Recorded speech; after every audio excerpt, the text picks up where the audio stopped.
Hi, readers. Welcome back. We're on the Puppets of Spelhorst, chapter 22 today. And today is an exciting chapter because they're acting out the puppet show.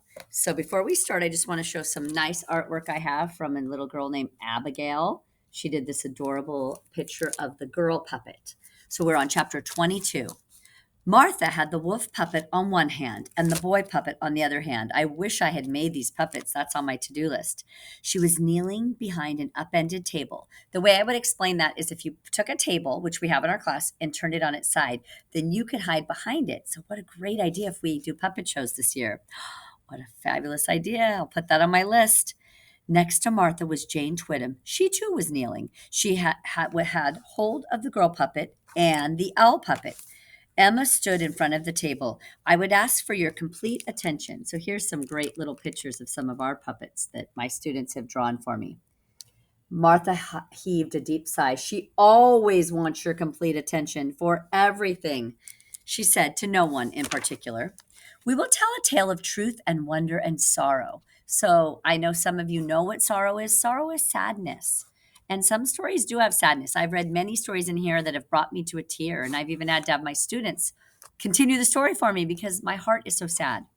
How charming, said an older woman's voice. How utterly charming. Uncle, said Emma, please extinguish the lights in the back of the room. And to extinguish means to put them off, turn them off.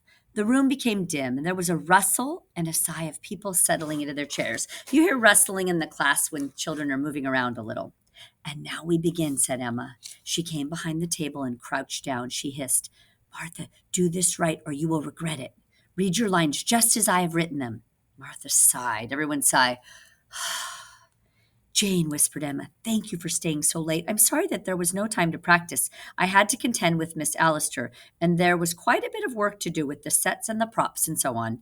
As you say, miss, said Jane. It's all in the script, everything you need to know. And, oh, there's a bit where you have to sing.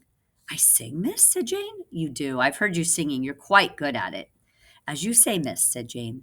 Emma picked up the king. She removed his crown, and she put a pointed hat painted with stars and moons on his head. Okay, friends, can someone please draw that for me? The king, but not with his king hat on. I need a king with a hat like a wizard. So think about how different that would look. It was a pointed hat with stars and moons. I'm picturing it purple in my mind. What color are you picturing it? You are now a wizard, said Emma to the king. Your name is Spelhorst, and you and I are in charge of this story. A wizard, thought the king. If one couldn't be a king, surely a wizard was the next best thing. And he was in charge of the story, just as it should be. Emma put the king down and stood. She took a deep breath. Once, said Emma in a commanding voice, and with the utterance, in my mind, I'm picturing she's going to say once upon a time. Once, said Emma in a commanding voice, and with the utterance of this one small word, the room became still and everyone waited. That's kind of how I feel like when someone says once and I'm waiting for them to say upon a time. So she says the one word and silence comes over everyone. As you can see, it's time for chapter 23 next. So we've gotten a good look at the picture with her standing up, and now we get to hear the puppet story. Thank you for joining us today. Please give me a like if you get a chance, and please send a comment if you can. Thank you.